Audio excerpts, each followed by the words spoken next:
Hey guys, look at this. It's the OM System OM-3. I asked for this. I'm the one responsible because I was saying they should make a mirrorless camera that looks vintage inspired, carrying off of their heritage, and there you go. I'm Chris Niccolls, this is PetaPixel, and it's all my fault.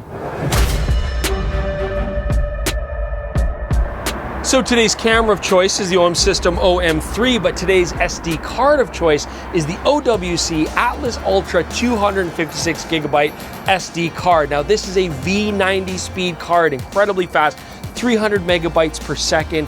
You know, we've been playing with a lot of OWC products, and what impresses me the most right off the bat, and is most important in storage, they're very reliable. I've had zero issues with this. But of course, as I mentioned, they're also really fast, and we do have a real world test. Stick around for that later in the video. You're gonna wanna see that. And when you get yourself one of these OWC cards, you can also download their Energize software. This is really handy, free software. This is gonna let you check the longevity of your cards. You can clear them completely, format them properly. You can also make sure that they're updated fully as far as firmware goes. So if there's any compatibility issues or things that they want to change, you can use the software to keep your cards up to date, and it just maximizes reliability. Make sure you can trust the product that you have your photos on. So check out the whole line of OWC SD cards, as well as their fantastic CF Express cards and portable SSD drives. You can check all this out by clicking in the link in the description below. And again, big thanks to OWC for being a sponsor for today's video.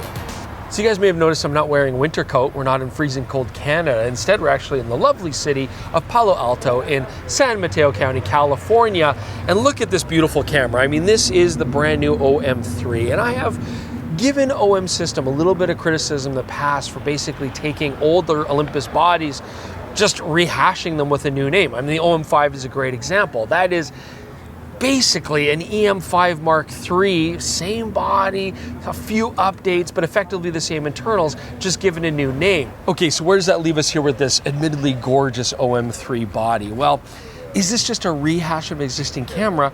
Kinda, sort of, and I'm gonna explain that. And, you know, like the OM-5, it's very much like a plastic mirrorless body. Yes, it does take some design cues from Olympus's classic vintage film cameras, but it is effectively kind of a modern feeling body, just with a look that mimics a vintage camera, whereas this actually feels probably the closest that I've seen to a mirrorless body with a modern design that looks and feels like a classic film camera.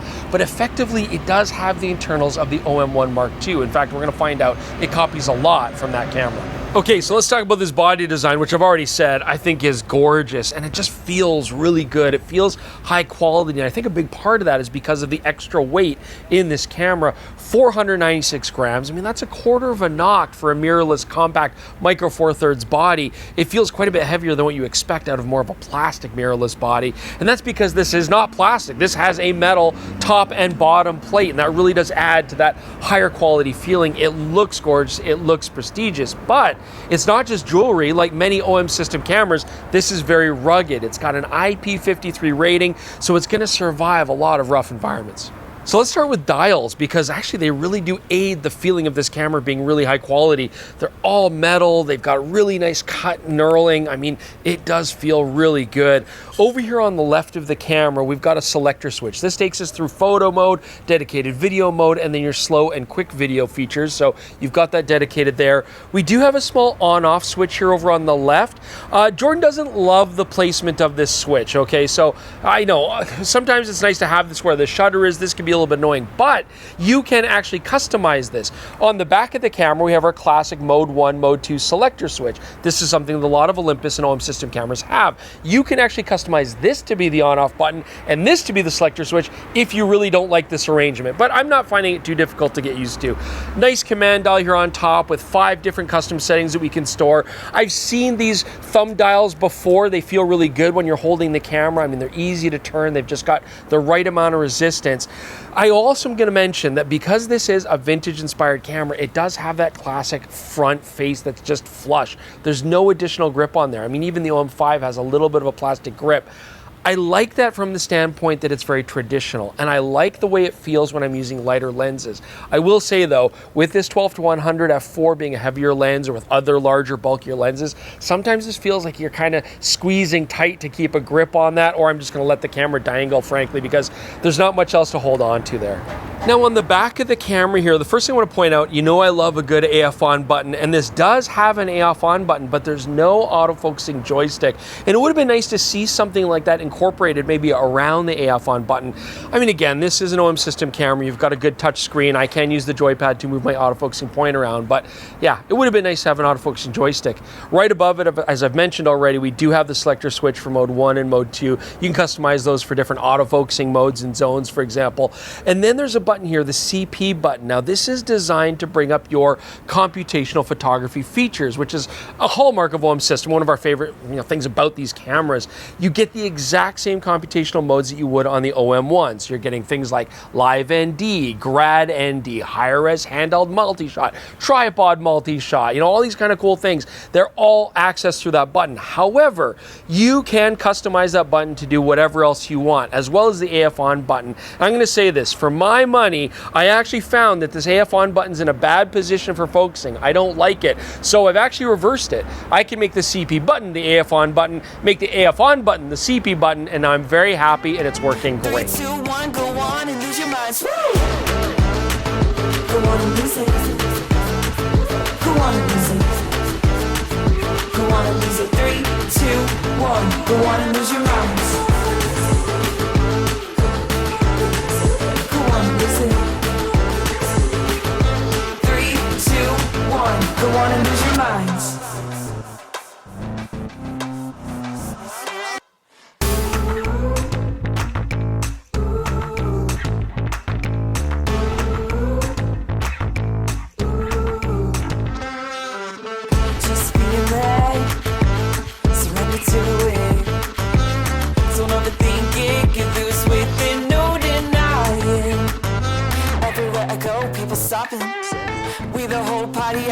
So let's talk about displays. First off, we do get a 1.66 million dot touchscreen, very angle, fully articulating screen.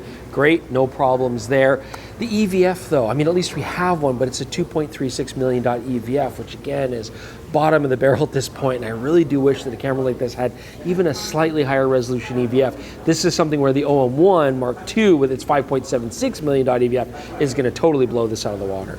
We do, however, get the BLX1 battery, same as the OM1 Mark II, and it does give fantastic battery life, but here's another differentiating factor that might be a big deal for you. We only have a single UHS-2 SD card slot, so unfortunately that means that if you want to use the camera for more professional situations where you absolutely want to have that redundant backup, for example, the OM1 Mark II is going to deliver that, whereas here you're stuck with a single card slot, and if that's okay, you know who you are. If it's not okay, well, you know who you are too. One comment that we get a lot is that people would love to see OM System revive something like the Pen F camera. We're not there yet, but we do at least get this front dial on the front of the camera, which is borrowed from the Pen F, and this is our color control dial, and this is actually pretty neat. So I've got 4 settings on here, plus a neutral setting, which turns everything off. You get your color creator. This is where you can basically apply an overall color tone to your image. It's got a really smart way of a color wheel, just moving around with the dials, selecting which color you want, and then boosting or desaturating the vividness of that color. I've also got the pop art filters, which I personally don't use, but you got a lot of funky stuff there if you want to get into it. What I do like though is we also have our other color control dial. These give you 4 customizable color modes, and again, this is where I can tweak the overall color balance of the photo. I can bring reds up, push oranges up, bring greens down, blues down, whatever I want to do. I can change the contrast curve, overall sharpness, all sorts of fun stuff that you can have. And then the last setting here is my monochromatic modes. Again, 4 customizable modes. Here I can add color filters for contrast, not for actual color. I can do things like using a red filter, an orange filter, a green filter, that kind of stuff. Again, I can change things like curves, clarity, sharpness. I can add grain pattern if I want to, and I can also tone the black and white photo with you know, a selenium tone or a sepia tone or something. So you just get a lot of creative color controls here. It's pretty easy to use. The only complaint I have, when you are switching between the modes, it automatically brings up the options to change everything, but I wish there was a button right there on the dial as well in the middle that I could push to bring those up again if I want to customize further. But I can always just go right through the Super Control Quick menu to do it as well. So it's really easy to just reduce the OM-3 to an OM-1 Mark II with a vintage body, but that's actually not quite the case. There are some serious similarities, but some very important differences as well that I want to point out. One of the major similarities though, both cameras use the excellent 20 megapixel stacked quad autofocusing micro four thirds sensor, and I like the image quality I get out of this. I also like the speed, and in fact, it's important to note that both cameras have the exact same burst rates, exact same electronic shutter speeds and readout speeds on these cameras. But the mechanical shutter is a different story. You see, the mechanical shutter on the OM-1 Mark II can max out at 10 frames per second using the mechanical shutter, and that's nice when you want to eliminate any rolling shutter, get the maximum dynamic range, and that's a really nice speed for sports, action, and wildlife. Turns out that the shutter on the OM-3 is kind of reduced in that regard. The mechanical shutter has the exact same 250th of a second flash sync speed, but it only goes up to 6 frames per second in mechanical burst mode.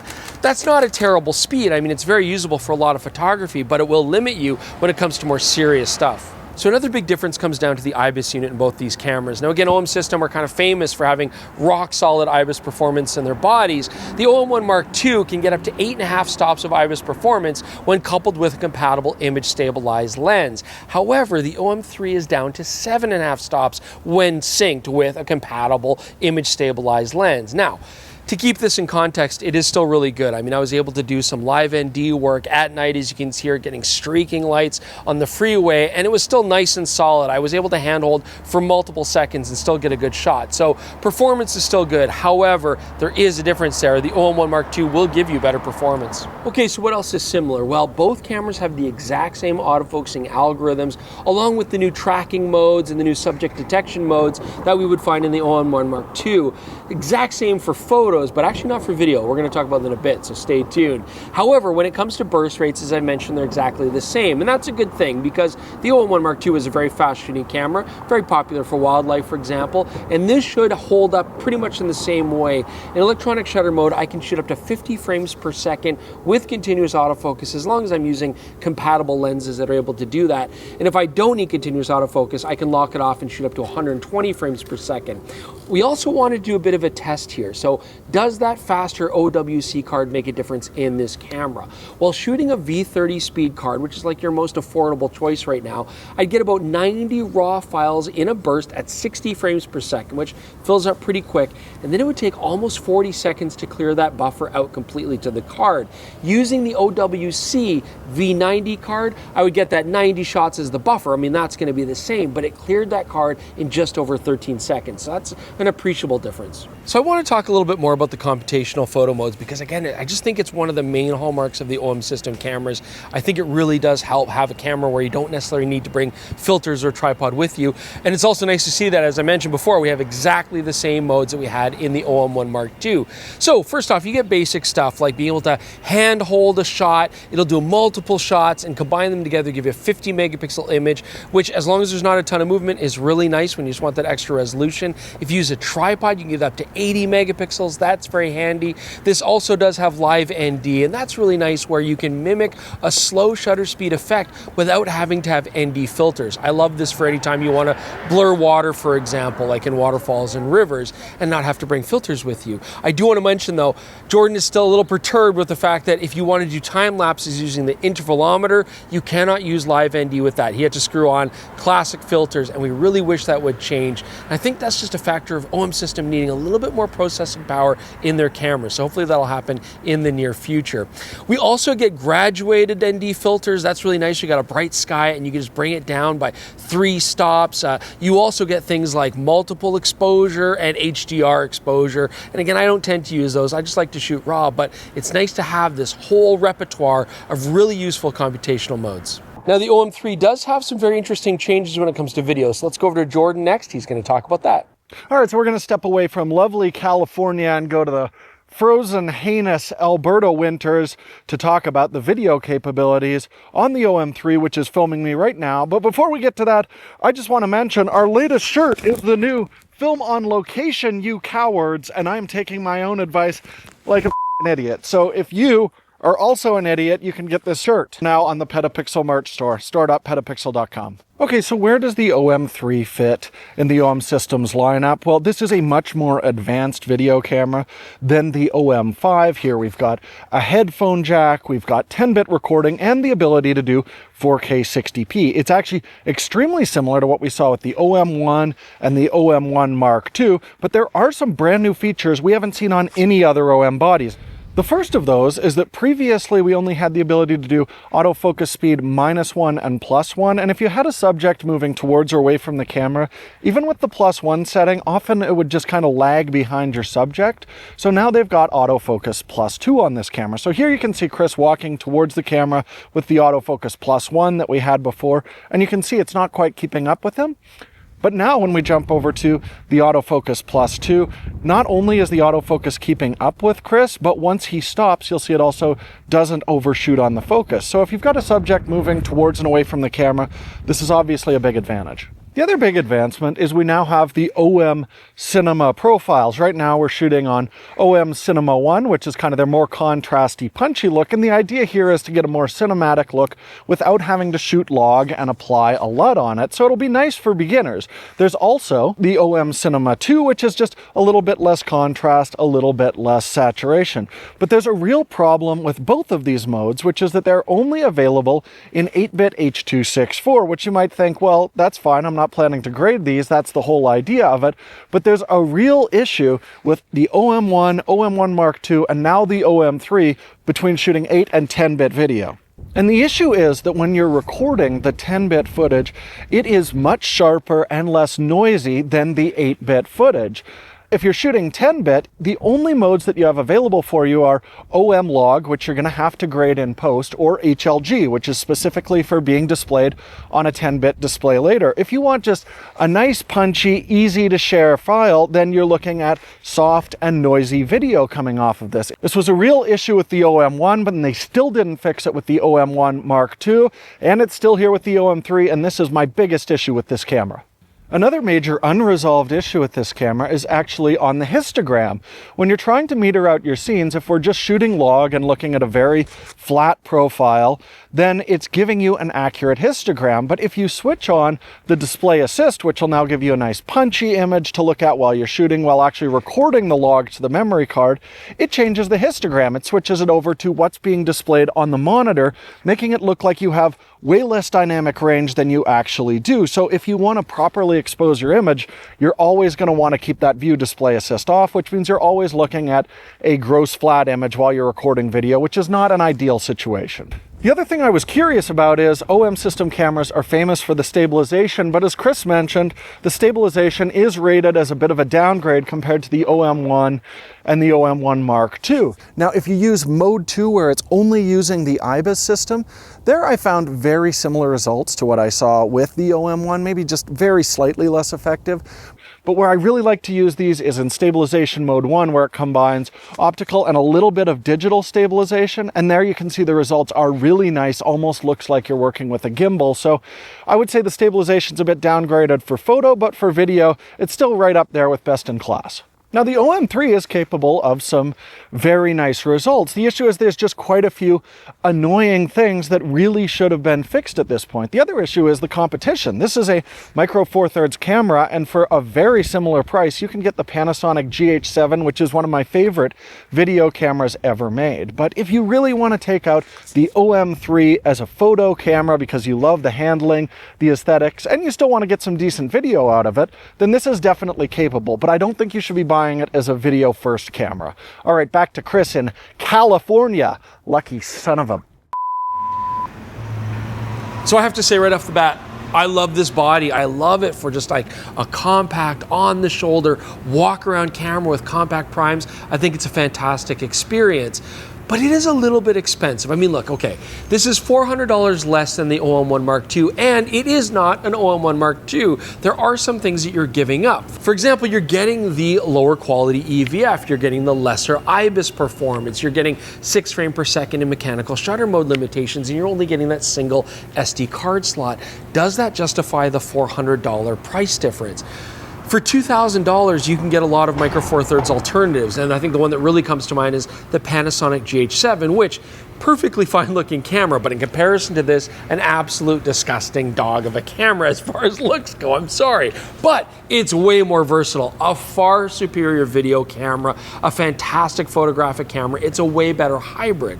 And I think there's no denying the fact that an OM-1 Mark II is a better camera if you want to shoot wildlife and sports, because you get the better grip, it's better with longer lenses, and that's where I really want those faster electronic and mechanical burst rates. I feel like here, I don't really need to shoot 60 frames per second on a camera like this. The 6 frame per second mechanical burst rate's fine for me. So then I start to think, well, for $2,000, I could also look at larger sensored APS-C cameras that give me a little bit better image quality, like a Sony a6700 or a Canon R7, where the speed is appropriate for what I would use a kind of camera like this for.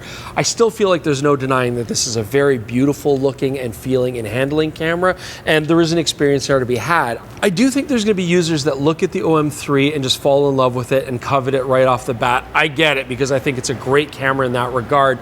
But I also feel like inevitably the price is going to drop on this camera, and then it's going to become better value for the dollar. As it is now, it feels just a little bit expensive for what you get. But I'll leave that up to you guys to decide. Hopefully this video helps you decide that. Leave the comments below though and let us know what you think. Also, please do check out the PetaPixel podcast. You can find it on all your favorite podcasting apps, or just stay on this exact same channel and watch it.